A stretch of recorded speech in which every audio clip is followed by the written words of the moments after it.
Hello दोस्तों। तो आज मैं पेपर 2 ऑर्गेनिक पार्ट के बारे में कुछ अपने ओपिनियन रखने वाली हूँ। अ, जैसा कि पेपर 2 का जो सिलेबस है वो ऑलमोस्ट ऑर्गेनिक से रिलेटेड ही है और काफ़ी कमेंट्स आ रहे थे कि मैम बुक सही से मतलब बता दीजिए कौन सा पढ़ना है, आप मतलब क्लियर कर दीजिए।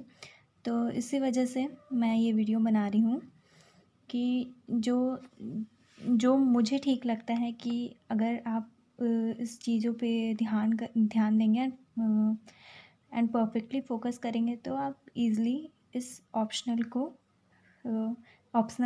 इस ऑप्शनल से बहुत अच्छे मार्क्स स्कोर कर सकते हैं।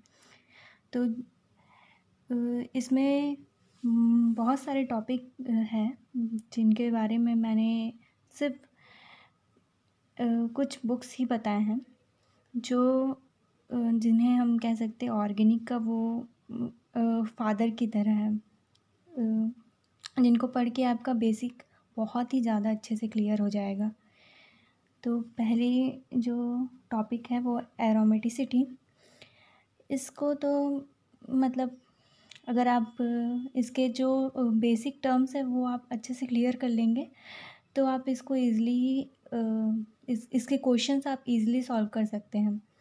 और अगर आपको इसके थ्योरेटिकल पार्ट्स के लिए कुछ बुक प्रिफ़र करना है तो you must go through Clayden and maximally I am going to tell about the book named Claydon and Carothers because I have also preferred these two books. And second is the reaction mechanism. It is obviously a theoretical parts. So theories जो होते हैं वो आपको book से थोड़े notes prepare करने पड़ेंगे। तो आप वही वन एंड ओनली क्लैडन को ही प्रिफ़र करना चाहूँगी कि क्लैडन से आप इन कुछ टॉपिक्स को कवर कर सकते हैं, क्योंकि जो भी यूपीएससी का सिलेबस है जो ऑर्गेनिक पार्ट से रिलेटेड है वो उसके बहुत सारे टॉपिक्स क्लैडन में ही दिए हुए हैं जो आपको बहुत ही ज़्यादा इजी लैंग्वेज में आप समझ सकते हैं उसको पढ़ के। और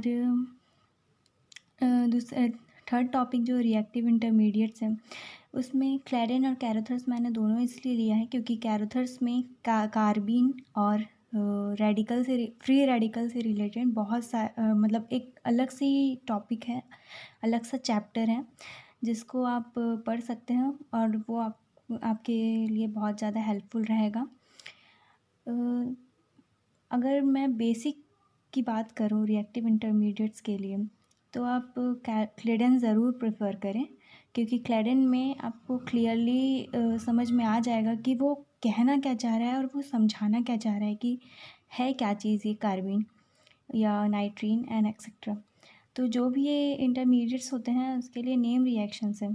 तो अगर आप इन दोनों बुक्स को प्रेफर करते हैं तो आपका इंटरमीडिएट्स के साथ साथ आपका जो reaction and rearrangement kind of reactions होते हैं, नेम रिएक्शंस होते हैं, वो भी आपका कवर हो जाएगा। देन ये सब्स्टिट्यूशन, एलिमिनेशन, एडिशन, ये सब तो बेसिक टर्म्स है जो हमने 11th 12th में भी पढ़े होंगे। तो आप बेसिक बुक 11th 12th के बुक भी प्रिफ़र कर सकते हैं, लेकिन अगर आपको एडवांस में जाना है तो फिर once again Clayden and reaction and rearrangements के लिए मैंने पहले ही कहा कि क्लैडन एंड कैरोथर्स को आप दोनों को प्रिफ़र कर सकते हैं। कैरोथर्स एक मतलब इसकी लैंग्वेज आपको कुछ समझ में नहीं आएगी स्टार्टिंग में पढ़ने पर, इसीलिए सबसे पहले आप क्लैडन को ही कंप्लीट करें। और अगर आपको क्लैडन के भी वर्ड समझ नहीं आ रहे हैं, आपको बहुत हार्ड जा रहे हैं, तो आप एनसीईआरटी की 11th एंड 12th की बुक्स ज़रूर प्रिफ़र करें, क्योंकि वो आपका बेसिक जो फीचर्स है वो उसको आपको बहुत ज़्यादा स्ट्रॉन्ग बनाना है। As being a chemistry student, we should have to go through NCERT's books. And यहाँ जो पेरिसाइक्लिक रिएक्शंस हैं ये भी कैरोथर्स में बहुत ही अच्छे से दिए गए हैं।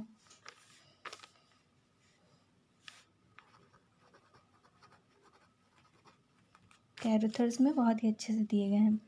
और जो रिएजेंट्स हैं, यहाँ आप देख सकते हैं, यहाँ पे जो भी रिएजेंट्स दिए हुए हैं, ऑक्सीडाइजिंग एजेंट्स हैं, रिड्यूसिंग एजेंट्स हैं, बेस है मतलब एन ब्यूटाइल लिथियम, ये ऑर्गेनल लिथियम है, और यहाँ मेटाक्लोरोबेंजोइक एसिड है। ये oxidation and Baeyer Villiger's oxidation दोनों में ही यूज़ होता है। तो ये जो बेसिक से रिएजेंट्स हैं, ये हमने पहले शायद हमने पढ़ा ही होगा। जो बीएससी कर रहे हैं वो अभी पढ़ने वाले होंगे, या फिर उन्होंने कभी 11th-12th में इन सब चीज़ों के बेसिक चीज़ों के बारे में पढ़ा होगा, इनके स्ट्रक्चर्स वगैरह जाने होंगे। और एमएससी वाले ने तो ज़रूर ही पढ़ा होगा। तो ये जितने भी रिएजेंट्स हैं, ये परफेक्टली और बहुत ही वेल मैनर्ड में कैरोथर्स में एकदम अच्छे तरीके से दिया हुआ है। दिया तो हुआ है, लेकिन आपको उसके लैंग्वेज को समझने में थोड़ी सी दिक्कत ज़रूर आएंगी, इसीलिए आप क्लैडन की भी बुक को एक बार ज़रूर देख लें। मैं ये कहना चाहूँगी कि आप पूरे तरीके से क्लैडन और कैरोथर्स को ज़रूर प्रेफर करें पढ़ने के लिए, क्योंकि ये दोनों जो बुक्स हैं ये ऑर्गेनिक पार्ट के लिए बहुत ही ज़्यादा इम्पॉर्टेंट है। एंड जो फोटो केमिस्ट्री का टर्म आ जाता है, ये मैं आपको प्रेफर करना चाहूँगी, जो जे केमिस्ट्री करके जो यूट्यूब चैनल है, वो ज्योति मैम जो पढ़ाती हैं फोटो केमिस्ट्री का एक उनका प्लेलिस्ट है, वो आप ज़रूर एक बार देख लें, क्योंकि वो मैम बहुत ही ज़्यादा अच्छे तरीके से पढ़ाती हैं। वैसे मैंने भी उन्हीं से ही बहुत सारे टॉपिक्स कवर किए हैं, उनके ही सब मतलब प्लेलिस्ट से। सो ये जो जितने भी मैंने बताए हैं, ये आप अगर आपको सही लग रहा है तो आप ज़रूर इसके साथ आगे बढ़ें। And best of luck. Thank you.